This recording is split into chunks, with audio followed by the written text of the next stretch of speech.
So if you guys have been watching my channel for a while, you'll notice that I've been making quite a few Elden Ring videos. And those videos started out pretty fun to make, and they chronicle my first playthrough of the game of Elden Ring, which was pretty fun. However, as time has gone on, those videos have gotten longer, and they have performed worse and worse consecutively. So I've decided that instead of simply painstakingly editing a 4-hour video that gets 2 views, I'd like to start doing some actual challenge runs of the game that might actually, get like, maybe 100 views or something like that. So I decided to start off with the tier list video because I wanted to share my opinions on the many, many bosses that Elden Ring has to offer. And my opinions may be different from others, but you know what? That's fine. They're just opinions. You don't have to agree with me, but you're probably going to be wrong if you don't.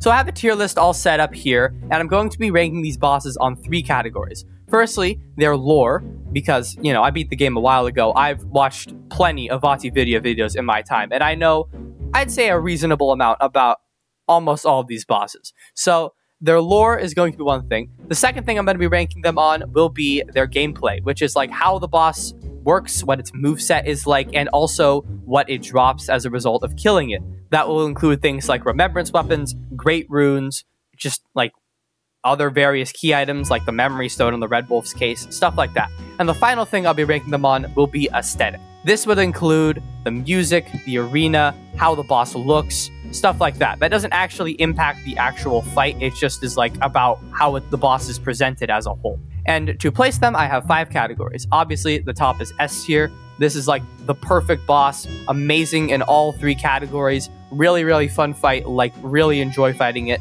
Then, slightly lower, we have A tier, which is, it's still a good boss. It's not like perfect. It might excel in 2 of the categories, but not be so good in the 3rd, or it might just be fine all across. But it's not a bad boss. I still enjoy it, but it's not my absolute favorite.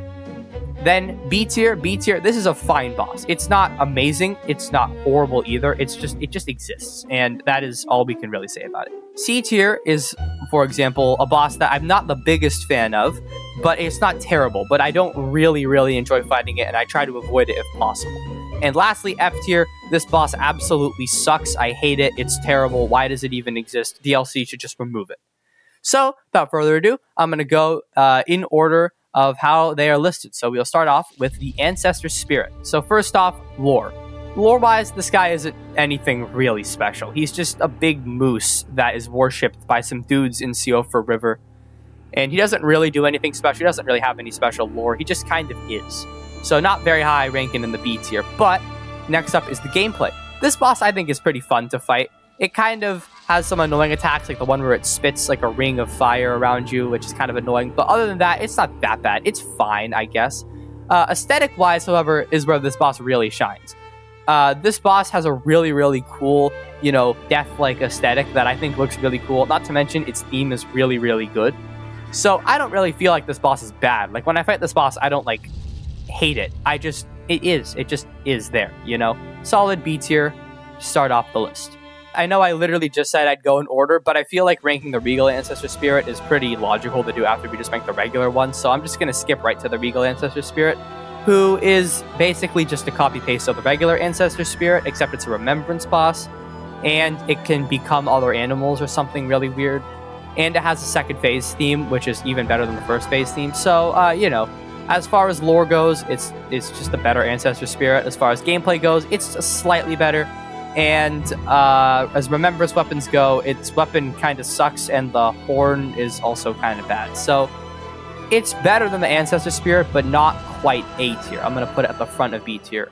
Anyways, now that the 2 moose have been ranked, let's head over back to the beginning again with Estelle, Natural Born of the Void. Now, this is an interesting boss. A lot of people I've spoken to hate this boss, and a lot of people I've spoken to hate this boss. Nobody really likes this boss, as far as I've heard. But I do.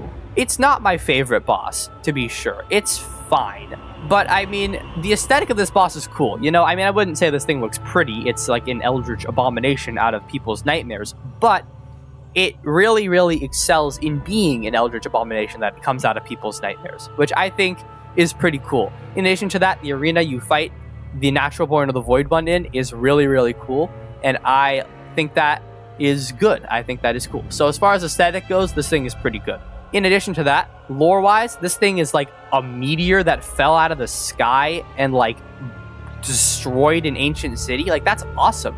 Like, it's theorized that Radon had to hold this guy back by literally pausing the stars. Like, this guy has some pretty epic lore. So generally speaking, I think this boss excels in those two categories. The one that I've heard people not like the most, however, is gameplay. Now, I mean, off the bat, this thing's remembrance is like terrible. Like, this thing has a really bad flail and a really bad Ash of War, so that doesn't really help it out very much. In addition, there's two of them, which really ruins the like mystique of it, because there's just a second one you find in a mine, who, by the way, is stronger than the natural born remembrance version, which I think is really stupid. If you're gonna have two of them, at least make the other one good. But unfortunately, they didn't do that. And I mean, it does have a lot of very sporadic attacks, some annoying grabs. I mean, they look cool while it happens, but at the end of the day, they can be pretty annoying. So I respect that people say that the gameplay on this guy is annoying, but I will still say that it deserves A tier. I'm just gonna say it. It's an A tier boss. It's not fun to fight, but like basically everything else about it is really, really good.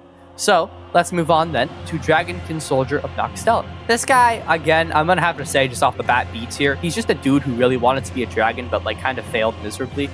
And that's not particularly that interesting. In addition to that, he doesn't really have anything extremely valuable to his name. He just kind of is. His aesthetic is fine as well, but he's not amazing in any real category, but he's not terrible either, so B tier. Oh boy, Placidusax. Okay, now I'm gonna start with aesthetic on this guy. This guy nails it with aesthetic. Even the approach to this guy is awesome. Like, you lie down in the like indentation in the ground and like time rewinds behind and around you, and you just wake up and you're in this absolutely enormous arena in the middle of the clouds with like lightning storms everywhere, and it like zooms out and boom, there he is.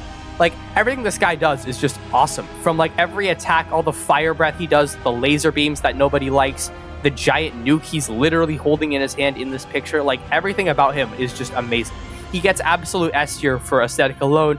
However, there are two other categories I'm ranking these guys in, and that would be lore and gameplay, which doesn't really change much as far as I'm concerned. Lore-wise, I mean, this guy is awesome. He's literally the king of all the dragons, like, ever. He was an Elden Lord before Godfrey, who, might I add, is a pretty cool character. He rules a whole city in the sky that looks awesome. Like, dude generally just is, like, an awesome boss as far as lore goes.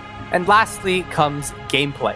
Now, gameplay is where this guy struggles a little bit, but not much as far as I'm concerned. As far as dragon fights go, in, like, basically every FromSoft game in history, this one's pretty unique. The majority of the dragons are just kind of like big stomp, maybe some fire breath. Meteor has a laser beam, which is pretty cool, but Placidusax has two laser beams because he also has two heads. And that definitely adds a little bit of difficulty to the fight, but generally speaking, this is a pretty unique boss fight in FromSoft history, and especially in Elden Ring, where basically every dragon is the exact same. It's just ice, fire, or glintstone. But regardless of that, I'd say this guy is pretty cool. The teleporting is also kind of annoying, but he looks really cool while doing it, so I can't knock him too much. And his remembrance items are both fine, but not particularly amazing. All in all, I'm gonna give this guy a well-deserved S tier. His aesthetic is amazing, his lore is crazy, his gameplay is fine, but that doesn't not at all deter from the fact that this guy is an absolutely awesome boss. So without further ado, let's move on to Elmer of the Briar. This guy is fine. He's not particularly impressive in either way. He just kind of is. The lore behind this guy is really weird. He's like a dude who escaped his execution with a floating sword that he got from his homeland, and he really, really simps for Melania to the where he spends his spare time staring at a picture of her surrounded by a bunch of prosthetic arms and chairs that she sits on before her boss fight. So, yeah, this guy's down bad as hell, and unfortunately, so is his gameplay, because while the telekinetic sword does look pretty cool, actually fighting with it can be very annoying and gets old pretty fast when he snipes you from across the room with a sword. Unfortunately, I'm gonna have to give this guy, I think a C tier. Not a very low C tier, high one, but he's not quite B tier, because he can be quite annoying sometimes. And, you know, while he isn't that bad, his aesthetic isn't the best, his lore isn't the best either, and the fight itself can get pretty annoying after one or two attempts. So, sorry Elmer, but hopefully Melania can console you if she even knew you existed in the first place. So, keeping this terrible momentum going, let's move on to Goldfree. Godfrey is a dumb boss. Why is he a thing? He is literally just a crappier version of Godfrey, a fantastic boss, who is just slower, lazier, and more polygonical. He got the talisman pouch, which is actually pretty good, but that doesn't change the fact that he's a really, really weird boss who doesn't really serve any purpose at all. So yeah, I'm just gonna give him C tier, because there's no lore. He's just an apparition of Godfrey. His aesthetic is just Godfrey, but worse in like literally every way. And he drops a talisman pouch, which is good, but doesn't make up for the fact that this guy just kind of sucks. He's not like bad, he's just pointless, and actually he kind of is that bad. We're really keeping this downward spiral going. Godric is a fine boss, again. His music is fine, his aesthetic is he doesn't look the most amazing, he's literally just a bunch of parts cobbled together. And his remembrance weapons are both kind of trash. Everyone thinks he's the son of Godfrey, but he's literally just like the cousin of Godwin or something. He isn't really important at all. All he really did was lose to Morgott and Melania, and that is just very cringe. He doesn't really bring anything to the table, but as far as a first fight goes, this is pretty good, although there is one first fight that I think is a little bit better. So I'd say he's not a bad fight, he's just kind of mid. I put him at a really, really high. I think there needs to be a place in between B and C. I think I'm going to just add a D tier real quick. Alright, I've added a C tier to the list. So basically what this means now is B tier is going to be like a boss that's good, but not particularly amazing. And then C tier is going to be a boss that is like fine enough, not that fun to fight, but also not like quite to the point where it's like bad. And then F tier is just like absolutely downright horrendous. Why does it exist? Speaking of absolutely horrendous, why does it exist? The Godskin duo is just getting F tier before I even explain why. This guy sucks, okay? The Godskin Noble is a bad boss. The Godskin Apostle is a worse boss. And all they've done is they've just put them together and you have to fight them at the same time. Like, why? Why do they even exist? What the heck? Like, there's so many other things they could have put in this arena. But instead they put these stupid foreskin-esque things that you can literally defeat by putting them to sleep. Like, why do they exist? There's nothing good about the lore. They're just people who are obsessed with flaying gods. And they suck. Their fight is so annoying. A duo fight should be two people that are of the same being, like Ornstein and Smoke. You got one who's slow and heavy hitting, and then one who's fast and heavy hitting. But there's also like the Demon Princes from Dark Souls 3. Those guys are like literally, they alternate between one being strong and aggressive and one being weak and ranged, and it kind of like flips between them. This is just a boss and another boss that have been put together, and you just have to fight them both at the same time, and it sucks. Why does it exist? I don't really know. And the Godskin Noble is just the first half of this crappy duo. The Godskin Noble gets a D tier because it's not nearly as bad as the Godskin Duo, but it's still pretty bad. And everything that I said about the duo applies to the Noble, minus the fact that it's not a duo fight, which makes it slightly better. So, yeah.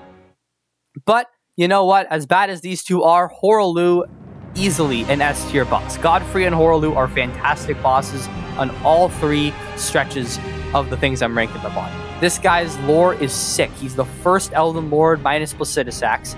He's an absolute Giga-Chad in basically every conceivable way. He, like, led the war against the Fire Giants. He faced the Storm Lord. He's got, like, statues everywhere. He, like, looks absolutely amazing with the giant lion behind him, and the music behind him is also really good in both phases. Unfortunately, Marika was kind of an asshole and decided to get rid of him, but then he comes back after you burn the Erd Tree, and you have an absolutely awesome final battle with him, and it is sick. He is an absolutely amazing boss. S tier for sure. But that's not all, because he also has really, really good gameplay. This guy is completely fair. He doesn't have any ridiculous move. I mean, he has a couple of grabs in phase 2, but they're really, really telegraphed for the most part. Really, for the whole thing, honestly. So he's just good. Like, there's nothing bad I can say about this guy. He's just fantastic. Easily well-deserving of an S tier. This guy is fantastic. I put him even higher than Placidusax, because Placidusax has some annoying gimmicks, but this guy's a fair fight, start to finish, minus all the grabs. And now that we've done a really good boss, let's do a really bad boss. The Leonin Misbegotten is stupid. He's like a regular enemy that got his hands on a cool-looking sword that his character model doesn't even use in the fight. This guy is not a fun fight. He does not particularly have any amazing weapons in any of the times you fight him. And the arena, it does not look very good. This guy is just kind of generally bad, but he's not absolutely abysmal, so I'll give him D tier. Alright, Fortisax. I don't have a lot of experience with Fortisax. I've only fought him a couple of times because he takes absolutely years to go find. But he's not that bad. I don't have much knowledge of how this guy works. But as far as I remember, I mean, he looks pretty cool. The arena is really, really cool looking. Although I don't remember the music being anything worth commenting on. And the gameplay, he's just kind of an ancient dragon, but with Death Blight, which is kind of annoying. He's not that bad. I'd say he's probably a B tier boss. High B tier, put him above these guys.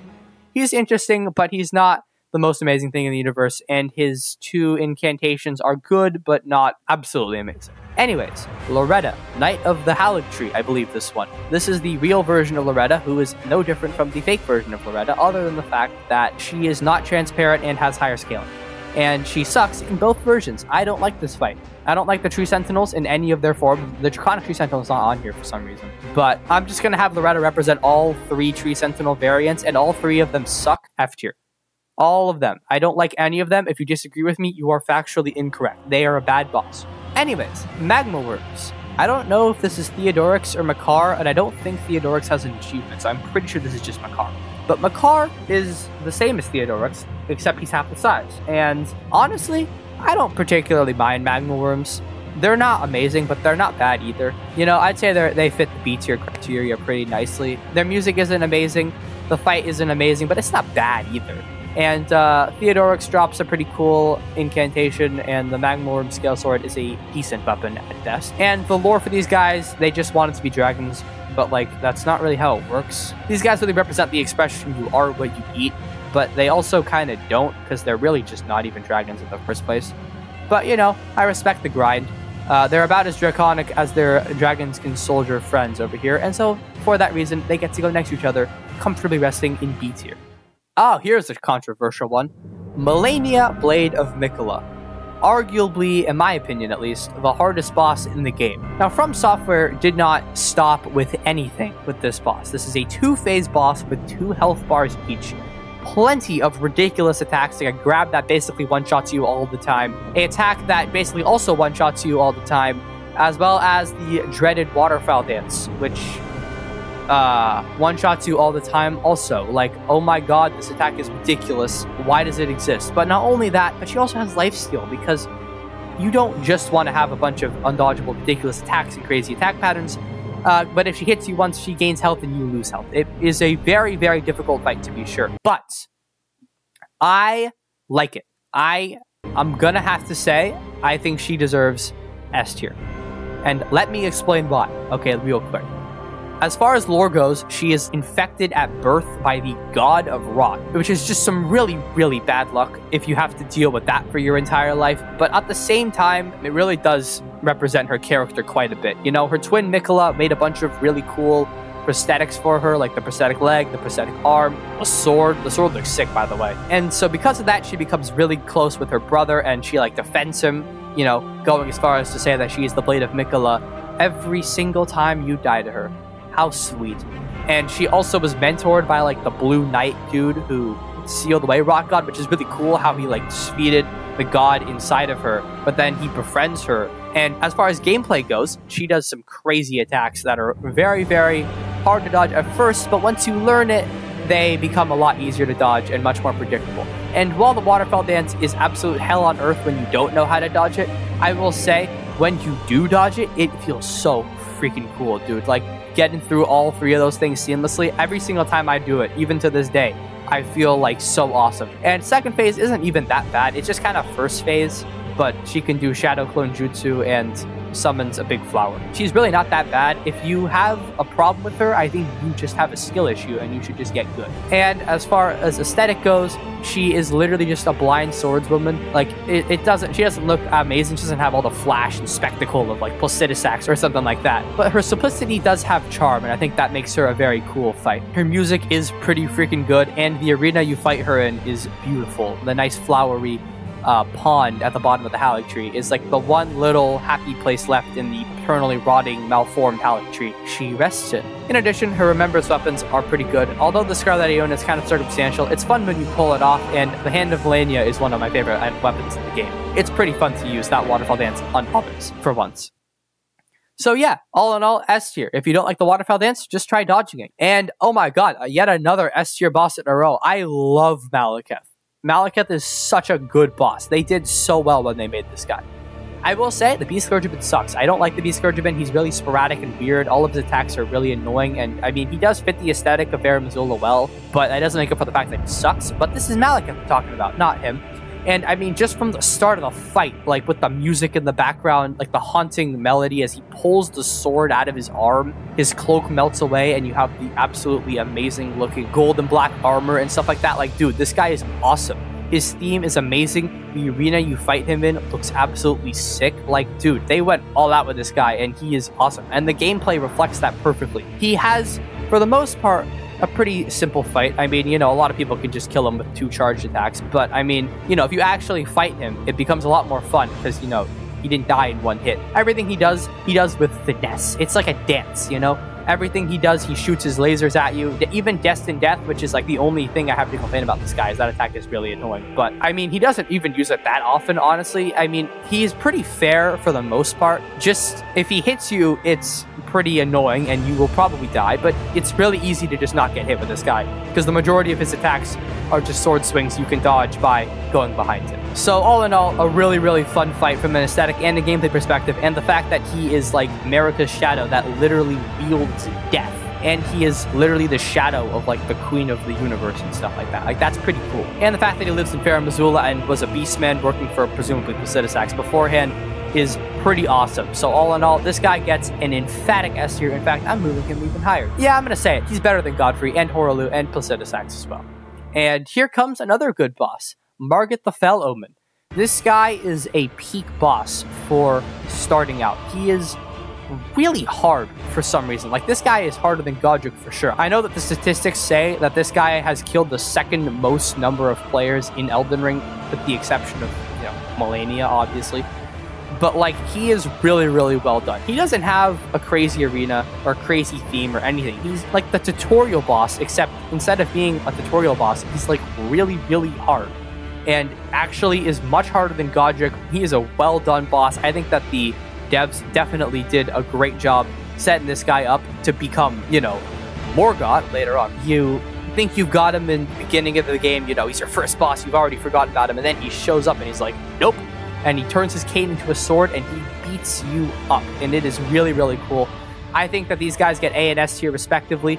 I think that the gameplay on these guys is awesome, and Morgott's Curved Sword is a fantastic weapon, might I add. And this one drops a Talisman Pouch, which is pretty awesome. But I'm not even done, because these guys get better. The lore on Margit and Morgott is awesome. This guy was born an omen, and everyone is just extremely racist against omens in the Lands Between, which really sucks because they're actually just awesome. Like, Morgott is like the nicest character in the game. He defends the Erdtree to his last breath and beyond, even when all the Erdtree has ever done is hate him and lock him away in the sewers. Like, dude is an absolute Giga Chad start to finish. Not to mention that when you fight him in the Erdtree arena with the golden light shining through, it looks awesome. And then after that, you fight Godfrey in the same place after the Erdtree is burned down. You can really see the demographic. I don't know. There might be some, like, analysis you can do for that, but I'm really bad at analysis, so I won't. But I will say that these guys definitely will be getting S and A tier, respectively, because they are the same person, if you didn't know that, by the way. And both of them are fun fights. I like both of them a lot. But this guy kind of lacks the aesthetic of this guy, which is the only reason why this one gets a better ranking. Also, this guy kind of has some better weapons. Anyways, Mimic tier. Mimic tier is you. So whatever you place yourself is where you get to go. And I think that he gets B tier because he can be whatever you want him to be. And it is really funny to have a boxing match with no armor and just like cover yourself in each other's blood. It is really, really disturbing. But it can be fun to fight yourself, and it is a good way to test whether or not your build is good, and it is a really bad morale boost to be beaten by an AI version of yourself. And also, he is the best summon in the game if you like summoning, which is cringe. So yeah, I think he gets a B tier fight. I mean, the Nox just made him to become Elden Lord. They're like, that's fine. He's a fine boss. It doesn't really make a difference. The arena looks cool, but the music is just the jail theme. But he's not a bad boss, and when I fight him, he is fun. And you get to fight him again in the Howling Tree pathway if you go get that death route. That's really long and annoying to get. Anyway, circling back to the Omen list, Mohg the Omen and Mohg the Lord of Blood. They are the twins of Margit and Morgott. And they are also the same person because I mean, look at them. Can you not tell? Moog the Omen is the boss you fight at the end of the very, very annoying Lanedale Sewers section of the game. And that definitely is going to affect his rating, because I hate that area. And people complain about his gameplay a lot in Phase 2, but Moog the Omen is just Phase 1, and I think Phase 1 is a pretty fair fight, all things considered, from start to finish. In addition to that, his aesthetic is pretty cool. This guy's an absolutely sick-looking boss, and his boss theme is pretty amazing also, although the Lord of Blood's arena looks way cooler. And I'd give these guys A and S tier if it weren't for the fact that they are incestual pedophilic rapists, which I can't really say deserves S tier. In fact, it kind of deserves F tier. Don't be like Moog, like ever. Moog is a terrible individual, and unlike Morgott, who was an absolute gigachad, Moog is just kind of an asshole. He kidnaps a child and wants to become a god with him. I don't know why FromSoft put that into the game, but just don't next time, you know? He looks so cool. Why does he have to be such a bad individual?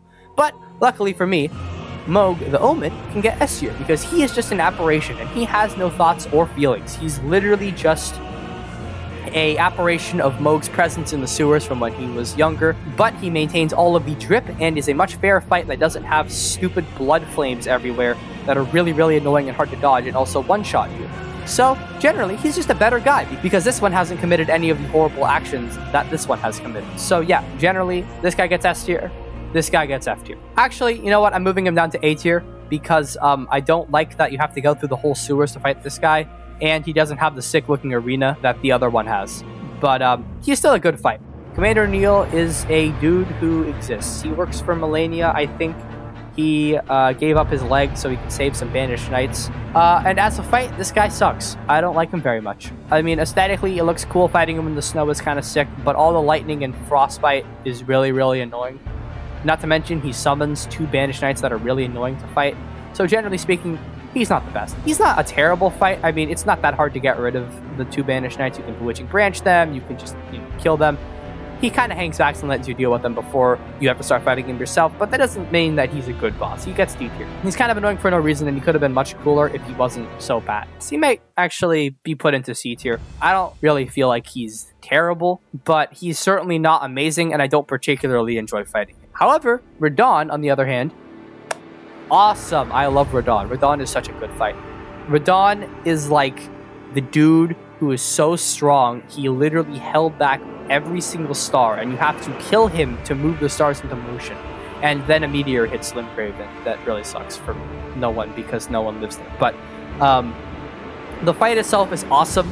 The aesthetic that is presented from this dude is a giant sandy desert that you fight him in the middle of, like with an army of like your friends like Blythe and Alexander and Tragoth and Okina and everyone, and you can just gang up on him and have like an epic battle against the mightiest demigod of the Shattered, which is so cool, very, very well put together fight.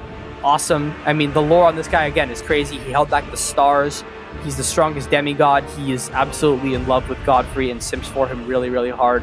And his armor set looks awesome. It's like the armor set that basically every noob uses because it's so freaking good. And it does look pretty cool, to be fair. Not to mention his weapons are also awesome, and they are really, really cool because they're like one of the only dual-wielding sets in the game. So yeah, generally speaking, this guy kind of knocks it out of the park if it weren't for his actual gameplay.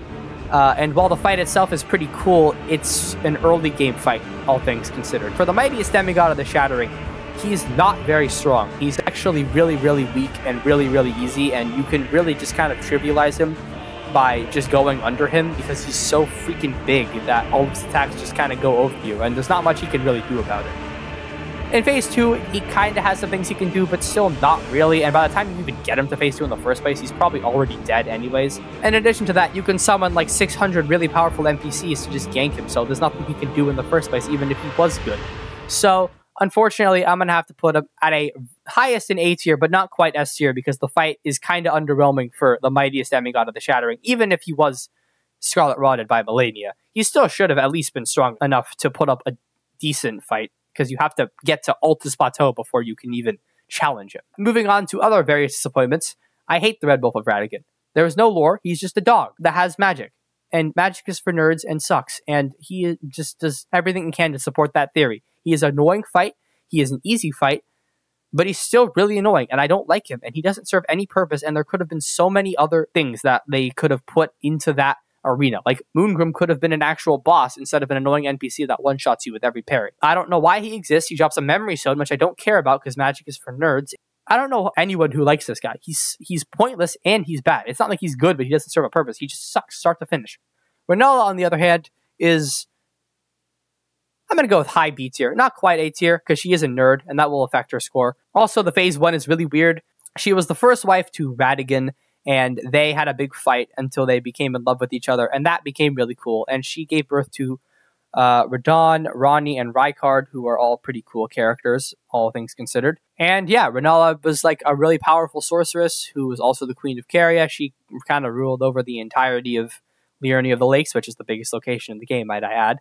So yeah, pretty cool as far as lore goes. As far as the fight itself goes, it's pretty bad. Phase 1 kind of sucks. It's just you have to hit a bunch of kids so that you could break her shield, and then you just fight her as a sorceress. But like, she doesn't even have that many special attacks. She has like 4, and then she just starts summoning, and then the fight just kind of becomes kill the dogs before the dogs kill you, which is not particularly that good. And you can kind of just one-shot her with bleed because she's really susceptible to it. So as far as gameplay goes, not particularly amazing. The Carrion Regal Scepter would be good if Lusat's staff wasn't better, and Azur's staff also. And 7 intelligence for a sorcery that isn't even really that good is kind of crap. Also, Ronnie's Dark Moon is better, and it requires less intelligence. So, you know, kind of disappointing, I must admit. But, you know, it is what it is, I suppose. She tries her best. She's not terrible, but she's certainly not good. I'm going to actually have to move her here. The mooses are more fun to fight, honestly, because they have such good musical themes. And Fortisax is actually kind of a challenge, unlike Rinoa.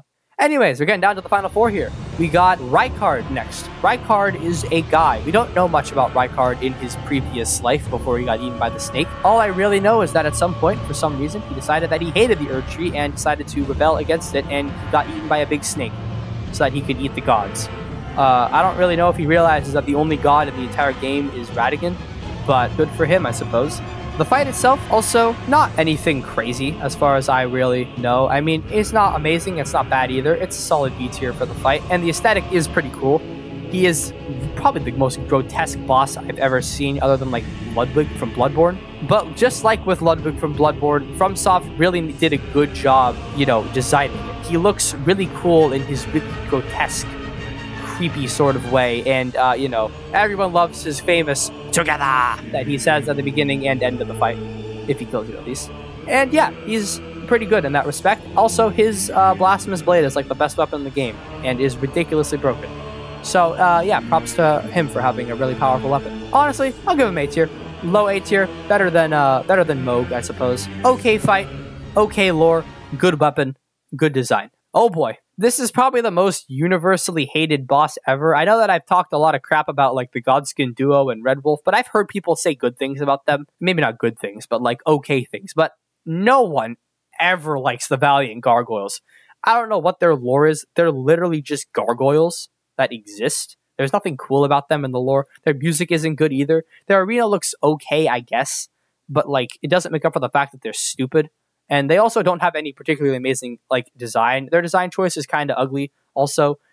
And again, what I was talking about with the Godskin Duo applies here just as much. A duo fight is not 2 enemies, it's 2 parts of the same enemy. And this guy is just 2 enemies that really, really suck with their stupid poisonness and their stupid random weird attacks. Like, these guys are just so annoying to fight. And like, yeah, you can get good at them and that kind of trivializes them. But like, when you're still a new player and you're still learning, these guys suck. I don't know why they exist. Get them out of here.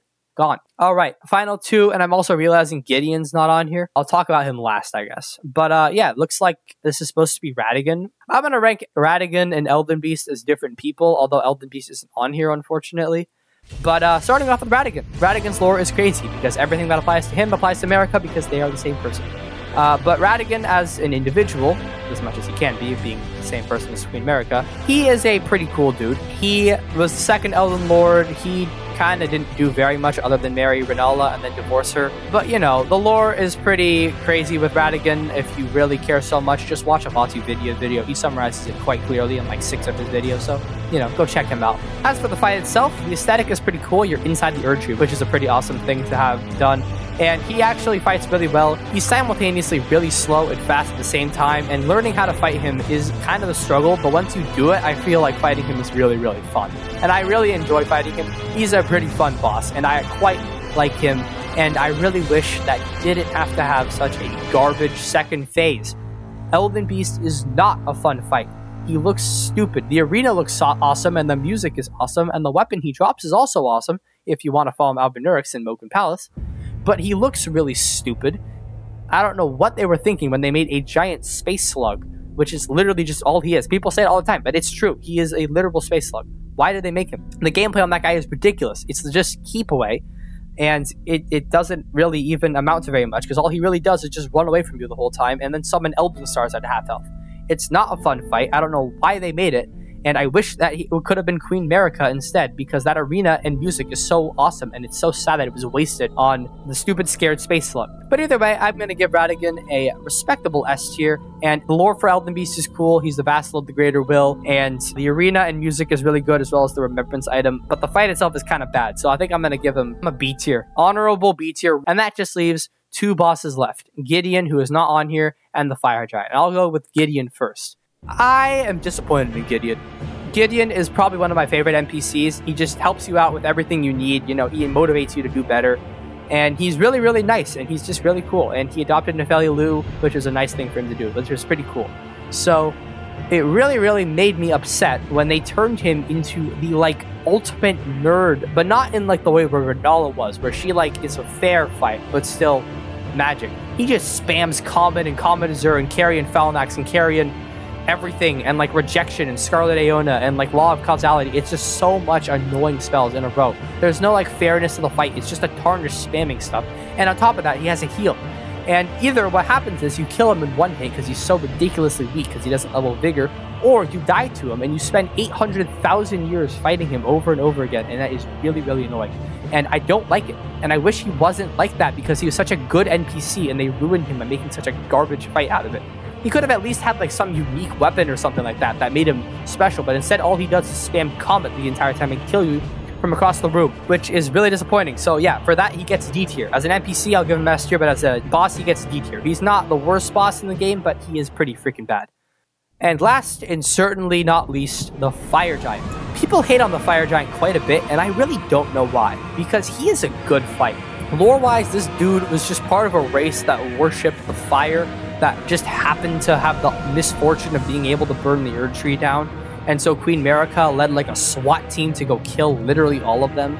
And then the Fire Giant that we fight now is just the last one alive, and he's just a really sad guy. And I will say, while his theme isn't that good, it really, really reflects the fight itself. It's like sad in the first phase and resigned, but then in the second phase, it like becomes like powerful and cool, and I really feel like a poet right now saying that. But you know what, my English teacher will appreciate it if she ever watches this video.